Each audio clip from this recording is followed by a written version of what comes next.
Hey there, it's Lara here. It's Wednesday, and I'm here with your weekly video.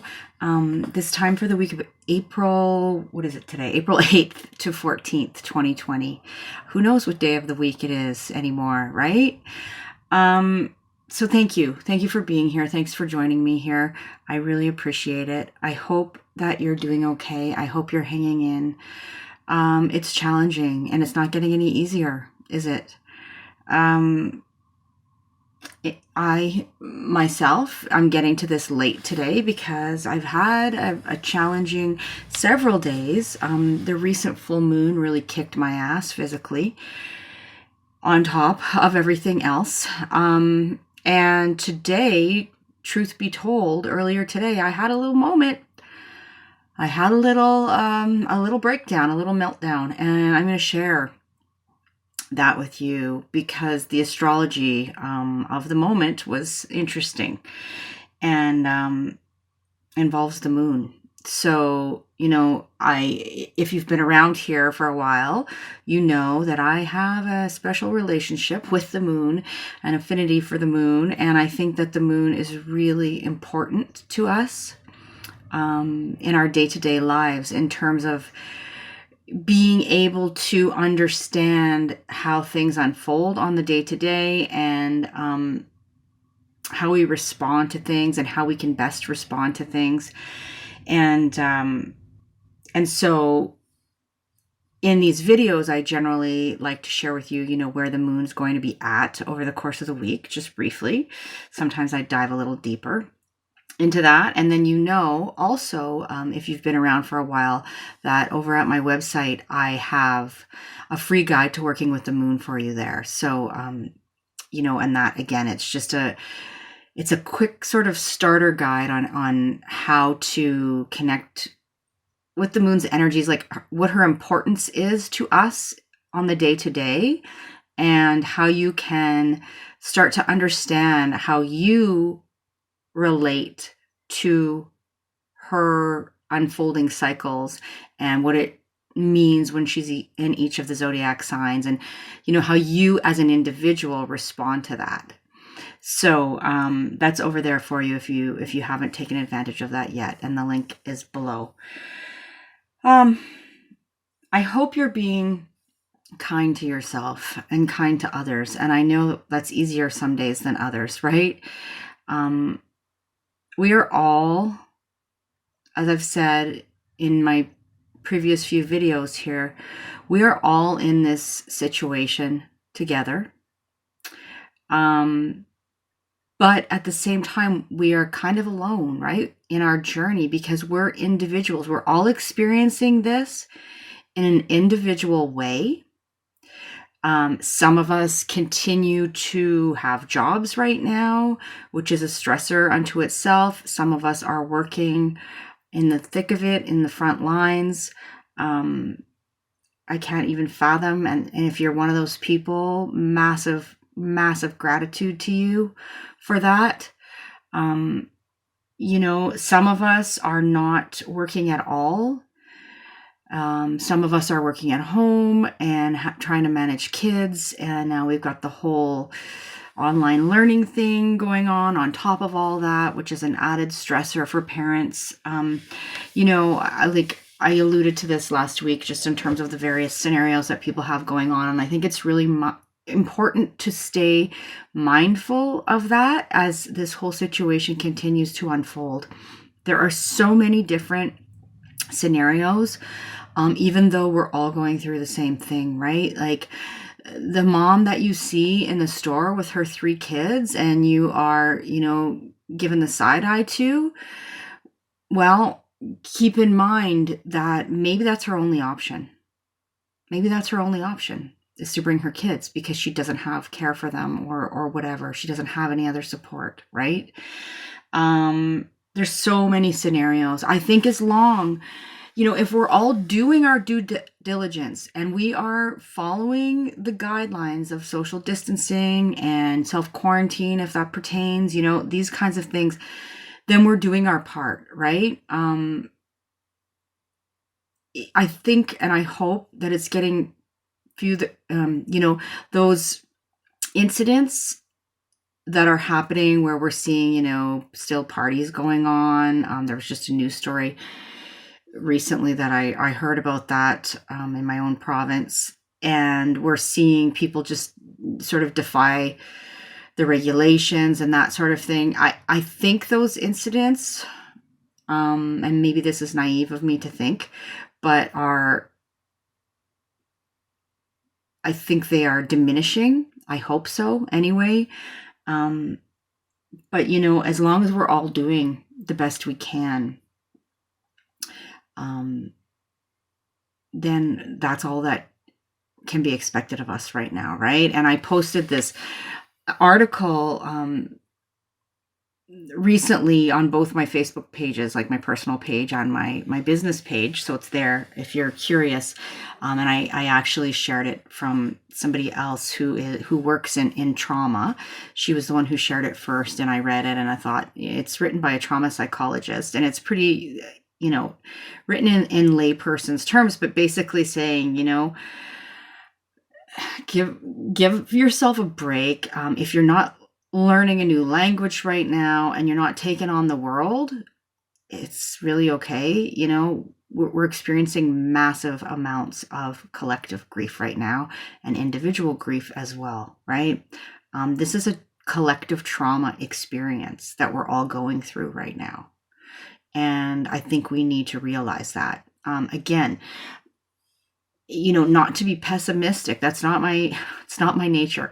I'm a realist, not a pessimist. And I believe very strongly that in the grand scheme of things and in the end, some really positive things can come out of this experience, but we can't bypass the shitstorm that we're all going through right now, right? We're going into the depths. We're in the depths. And I'm going to talk about that in this video quite a bit, actually. That's what I chose to focus on today, in fact. But before I get there, let's circle back to the moon quickly and just let you know that the moon is finishing her journey through Libra for the month. Today, we had the full moon, which last week's video was about, in Libra on the 7th, or possibly today, depending on where you live, right? It could be on the 8th. It depends where you live in the world.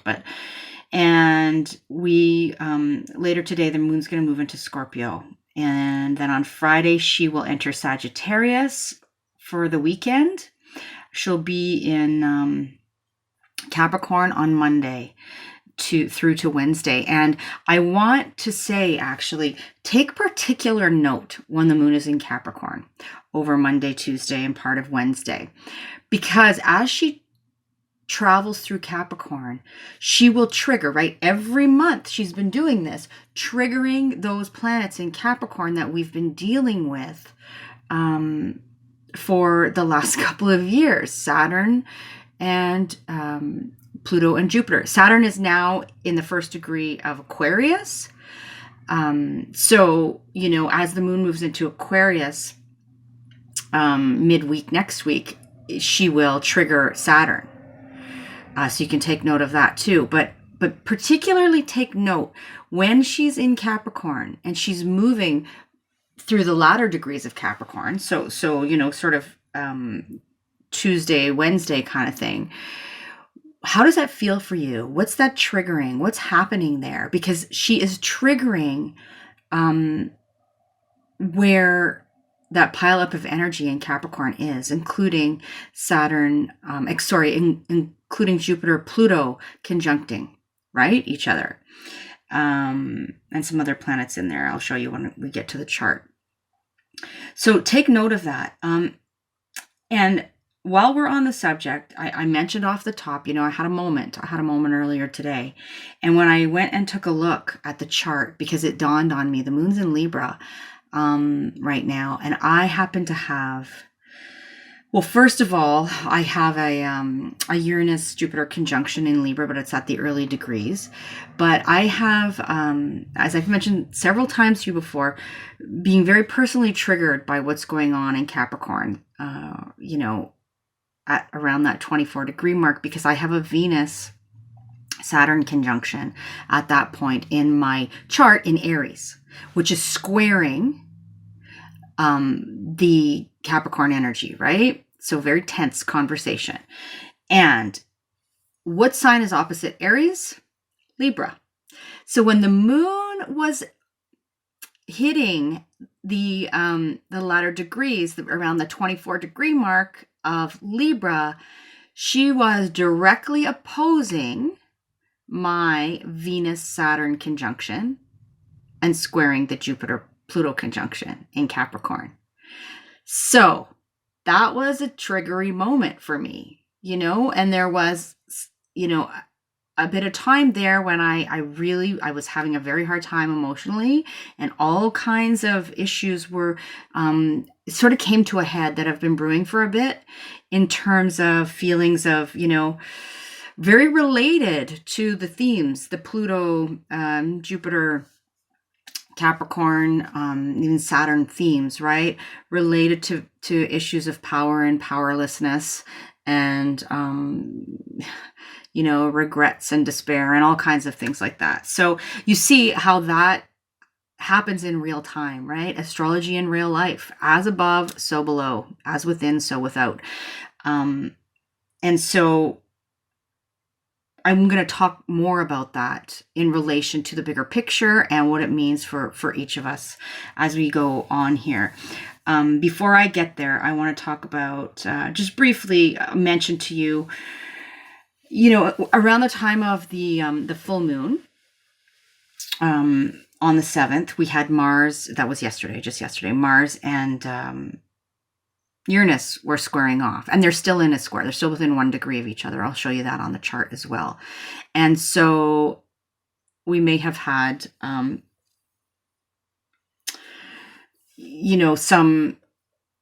some surprises, some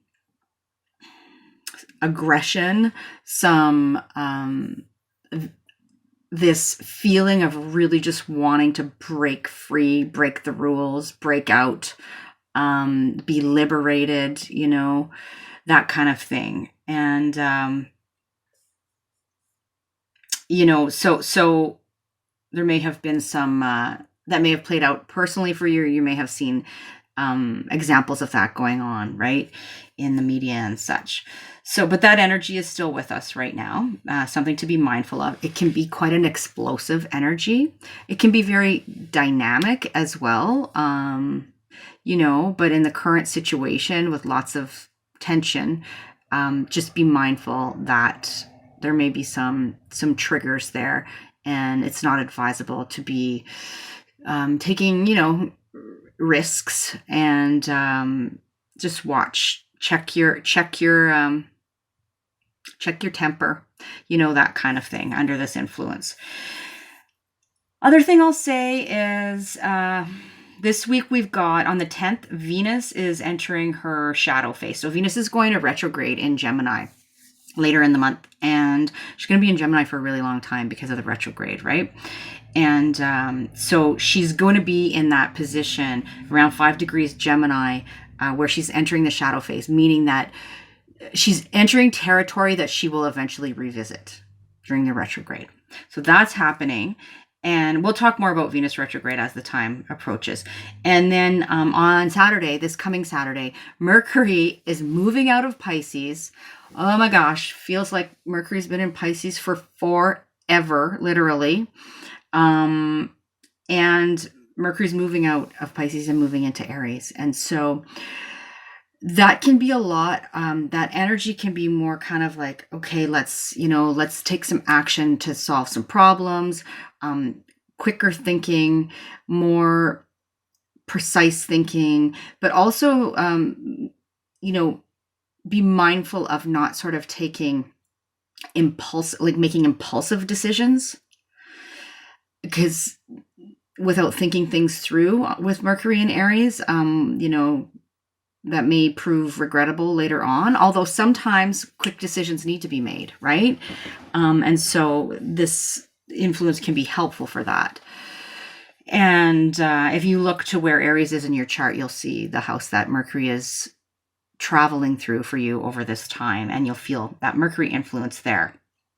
I'm not going to belabor that too much, because what I really want to talk about is, I want to talk about what's going on a deeper level in terms of Saturn, Pluto, and Jupiter, namely Jupiter, Pluto right now in Capricorn, because as I said, Saturn has moved into Aquarius, sort of 1 degree Aquarius right now, which I've talked about in a previous video, but Saturn's dipping its toe in those Aquarius waters, kind of getting ready, right? To like preparing the lessons, let's put it that way, because Saturn is this sort of taskmaster, strict kind of teacher figure, wanting us to learn the lessons, right? Laying down the rules and the boundaries and the restrictions and all of that. And so, social distancing, for example, is a very Saturn and Aquarius construct, right? And so there's Saturn dipping its toe in the Aquarian waters for the next several months, until July 1st, when Saturn will move back into Capricorn and revisit some territory there. But for a couple of years now, we've been talking about what's going on in Capricorn, right? Let's pull up the chart. One of these days, I'm going to pull up the chart electronically, but right now I'm doing the old analog style. Oh, actually, funny.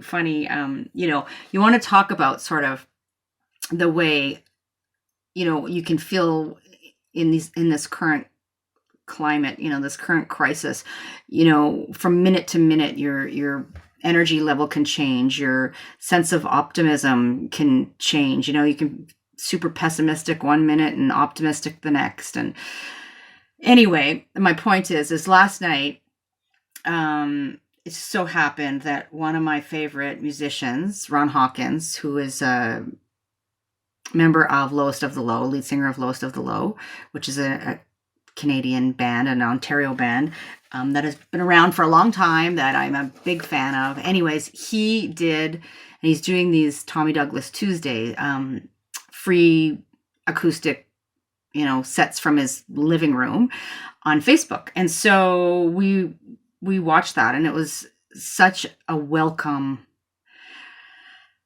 distraction in the situation. And, I was feeling really good. And then for a couple hours, right, watching that. And then this morning, things changed.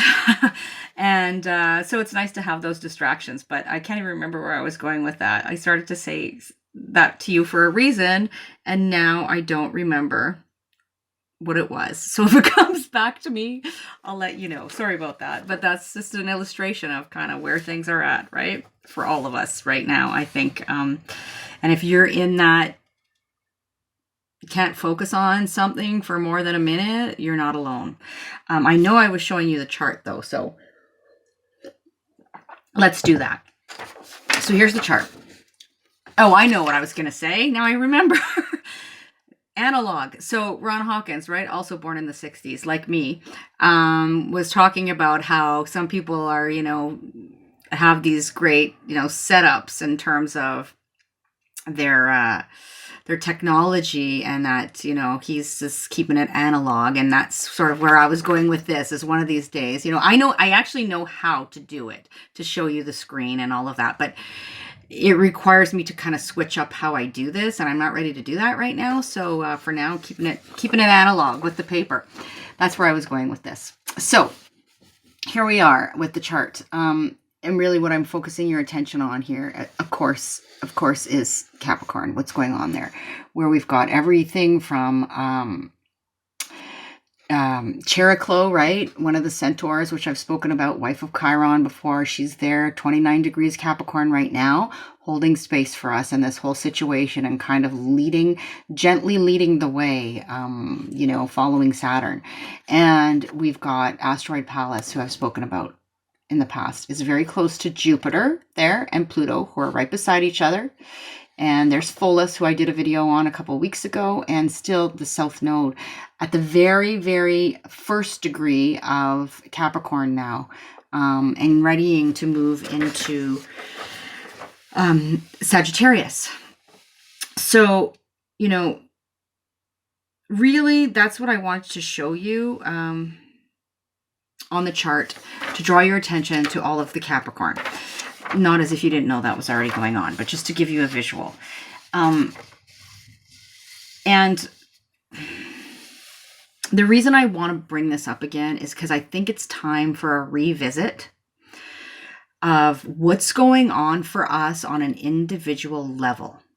Now, I mentioned to you earlier in the video, pay attention to where the moon is at, okay? And what it's triggering for you. Pay attention particularly when the moon crosses those degrees in Capricorn, and what that's bringing up for you in those hours even, right? Those days, those hours, because that'll give you a good clue. If you're still this far into the journey of Capricorn, right? And earlier in the year, we had Saturn and Pluto conjunct each other in Capricorn. Now we're having, Jupiter and Pluto going to happen 3 times.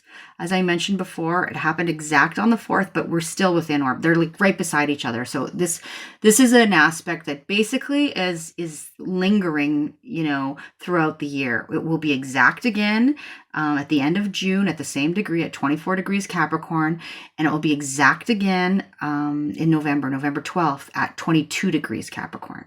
So right within those degrees are really stirring some stuff up for each of us, right? In Capricorn in particular.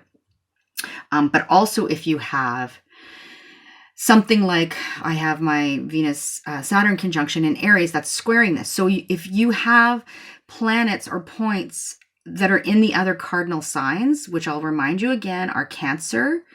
So there's Capricorn, obviously, Cancer, Aries, and Libra. You're getting triggered by either, conjunctions if they're in Capricorn, squares if they're in Libra or Aries, or oppositions if they are in, if those planets or points are in Cancer.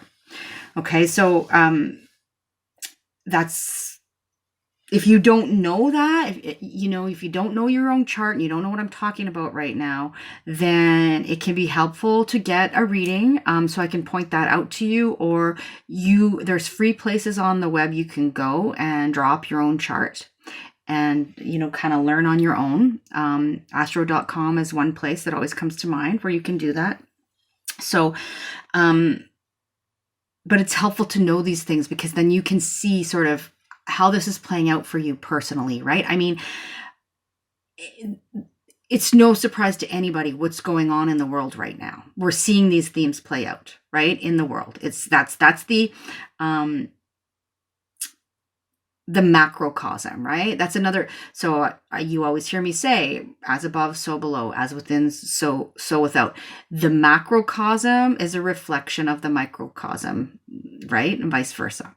So what's going on in the world right now, vis-a-vis the pandemic and the crumbling political, structures and the economy and all of these things, these are directly related to Saturn, Pluto, Jupiter in Capricorn, and some of the other smaller pieces that I've mentioned over the course, Pholus and Pallas Athena, over the course of time. So we've talked a lot about that. We can see that happening, but some of us are still not kind of cluing in to what it's meaning on a personal level, right? At its core. And so I'm inviting you to revisit that for yourself personally. And in a couple of minutes, I'm going to go through each sign and point out to you, as I've done in the past, what house is Capricorn sitting in for you, right? To give you a better idea of the themes that are being triggered by these planets, by these planetary alignments. And so keeping in mind when I do that, first and foremost, in a general forecast like this, we're speaking to rising sign, right? The ascendant. So if you don't know your rising sign, once again, you can do that by either getting a reading with an astrologer or, checking out drawing up your own chart. You need a birth time to know a rising sign, fairly accurate one. And, that will tell you what house this is happening in for you. But in this general forecast, when I speak to rising sign, that will tell you what house. And of course, without getting too technical, it depends on which house system you're choosing to use too, right? So if you don't know what I'm talking about, don't even worry about it. But for example, again, just using my own chart as an example, because obviously it's what I know best. I happen to have, for example, my North Node is at 0 degrees Aries.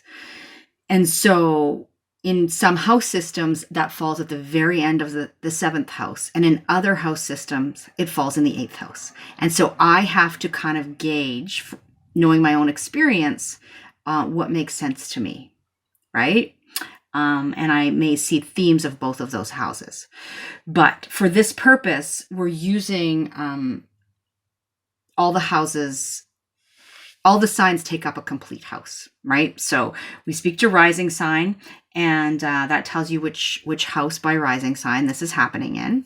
Then, of course, you can always listen for your moon sign and your sun sign as well, because that will give you sort of more nuance, more, added sort of layers to the whole picture.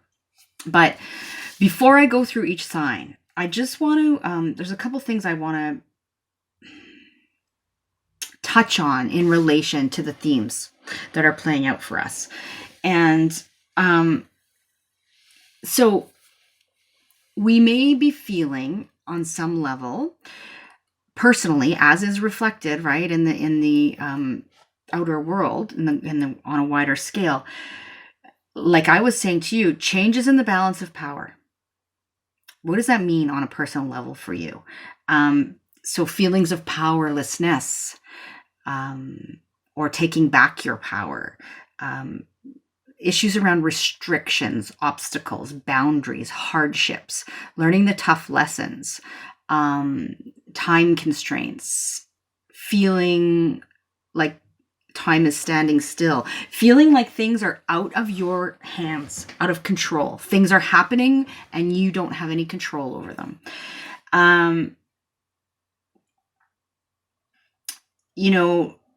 Darkness being stirred up. That's the Pluto piece, right? Fear.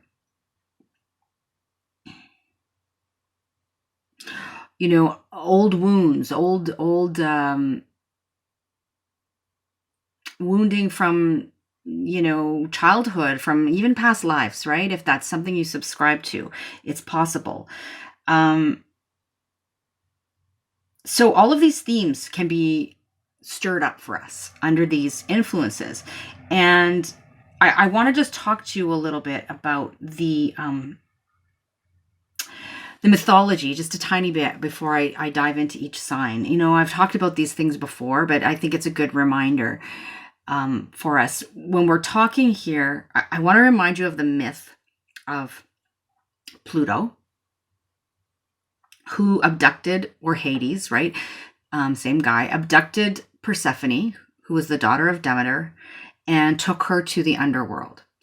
The myth of Persephone is something you might want to look up. I'm not going to go deep into it right now. I'm just reminding you of it.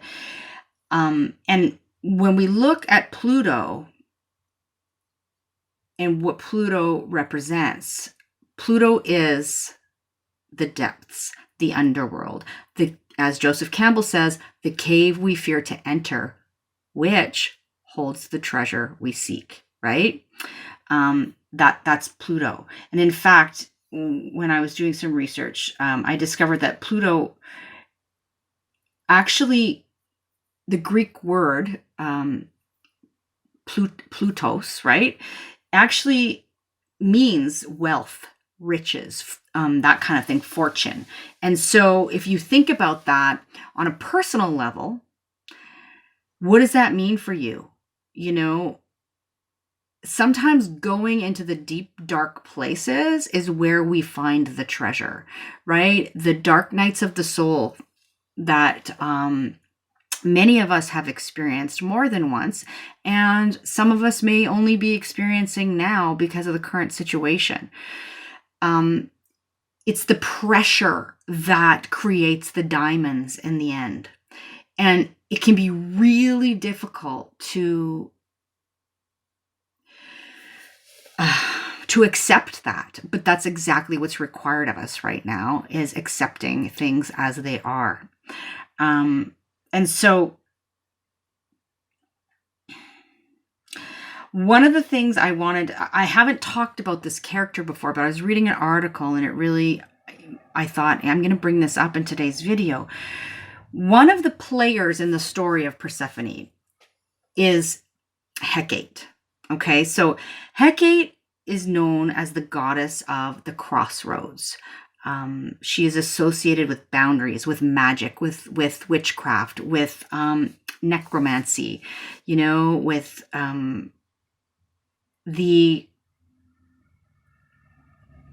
with decay and the things that are sort of the scraps that are kind of thrown out, if you will. So, and she is really she was present. Okay, so what happened was she was the one who heard Persephone when Persephone was abducted by Pluto. She witnessed that. She was the witness, okay? And she then was able to tell Persephone's mother and to guide her with her torches, right? She's often seen carrying torches, to guide her with her torches into the underworld to Persephone, guide Demeter to Persephone. And she lit the way. She was known in the mythology to have, like, just like Hermes or Mercury, she could move between the worlds, right? She could move between heaven and earth and the underworld, right? So she had that capacity. And I think it's really interesting, her part, mythologically speaking, or metaphorically speaking, right now is as the witness, and she's sort of, we're at a crossroads. She is witnessing us at the crossroads, and she is saying to us, I'll light the way. Sometimes we have to go into the darkness to retrieve what's important to us. Right? As Demeter went into the underworld to retrieve Persephone. And that experience forever changes us. But we can get through it. So anyway, I know I'm kind of rambling right now, but I wanted to bring that up to you, and you can do your own bit of research if you're interested in that and connecting with that energy of Hecate, right? So I'm going to leave all of that there now, and please, as I'm going through each of these, signs and speaking to where this Capricorn breakdown and restructuring and all these feelings may be coming up for you, these experiences of transformation, of feeling like, you don't have any control, of powerlessness, those kinds of dynamics, all of those things I've been talking about coming up for you. So if you're still at a point where you're like, I don't really see how this is impacting me personally, some people are being impacted more profoundly than others, just because of where this is hitting their chart. Of course, we're all being impacted right now by what's going on a grander scale. But this may help you kind of tweak to, okay, I see what's going on here, right? And the thing is that Jupiter over time is offering us some help. The Jupiter and Saturn together are this energy of expansion, Jupiter, and contraction, Saturn, right? We're going through like these birthing pains, Pluto, right now. And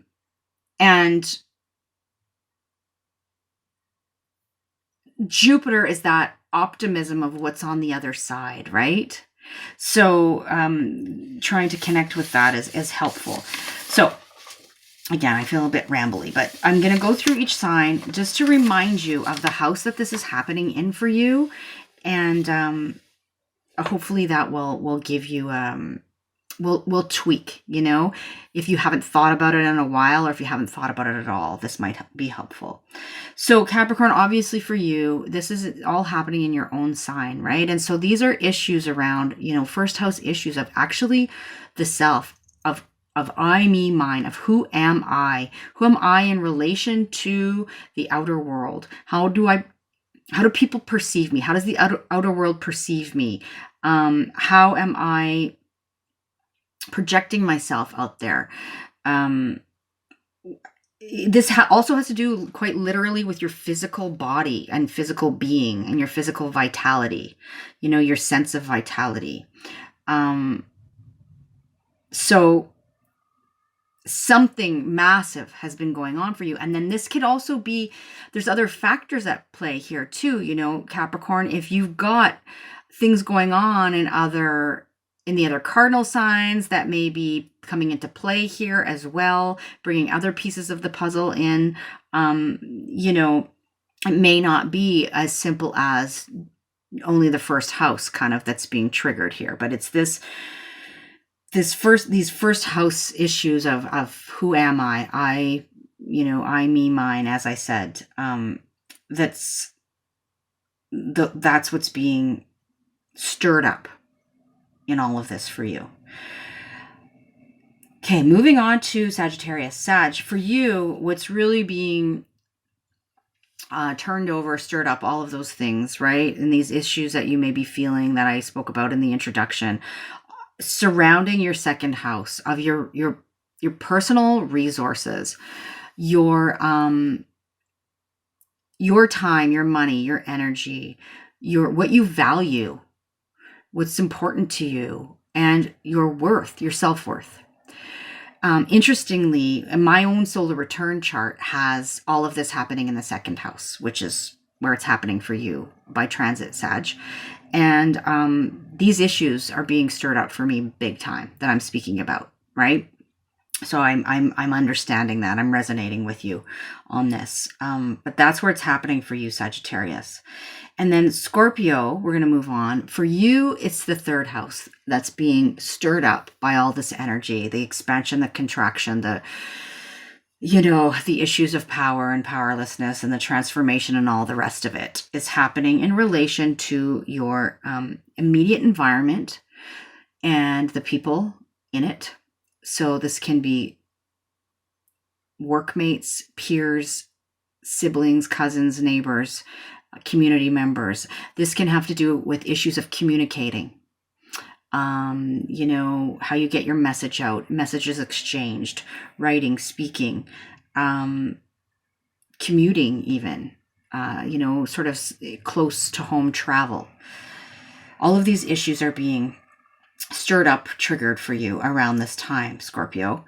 And that's what you've been dealing with sort of on a personal level with this Capricorn energy. Moving to Libra. Libra, this is stirring up your fourth house, right? So this has to do with your literal home. And that means your place of living. It can also very much be about your home land, where you live. It also can have to do with your family, your roots, your ancestry, and your sense of emotional security, right? And it can have to do with female figures in your life, mother figures, that sort of thing. These are the areas that are being triggered by all of this Capricorn reboot sort of thing that's happening. And that's personally where it's hitting for you. And it has been hitting for you for a long time, right? This is sort of just this reminder, as I said at the beginning. Moving to Virgo. Virgo, what's being stirred up for you is the fifth house.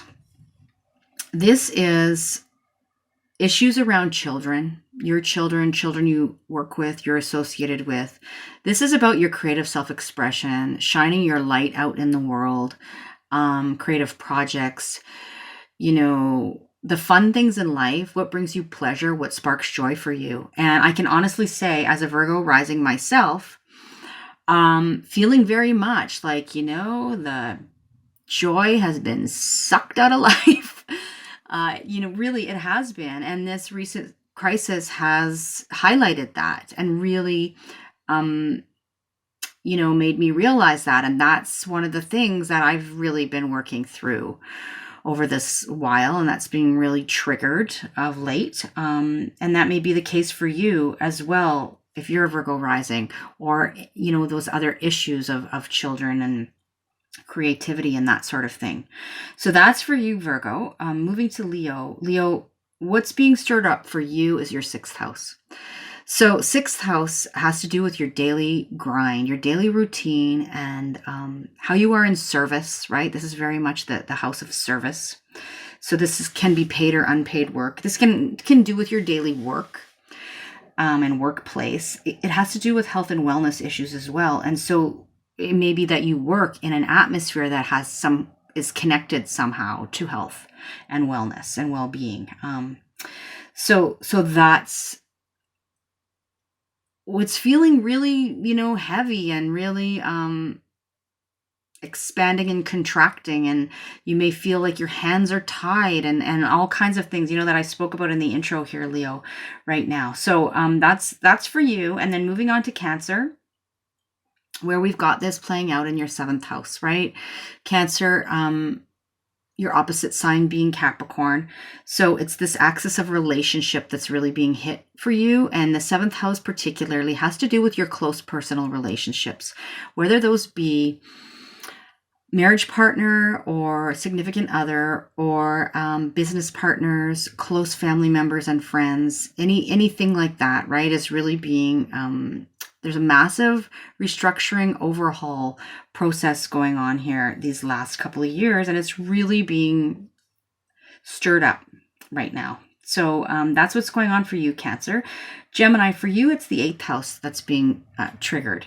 And the 8th house is all about other people's resources, which can literally have to do with taxes, wills, insurance, debt, these kinds of things, other people's time and energy. It can have to do with your deep psychological kind of issues, right? Wounding and healing processes, and the depths of your psyche, and those situations where you feel vulnerable, right? Intimate connections with others. This is what's being really stirred up for you over this, Jupiter-Pluto conjunction, but also Saturn having been in there, and Saturn will return in early July as well for a time. So that's what's going on for you, Gemini. Moving to Taurus now. Taurus, your 9th house is what's being stirred up. And this has to do with issues around higher learning, teaching and learning beyond the basics, right?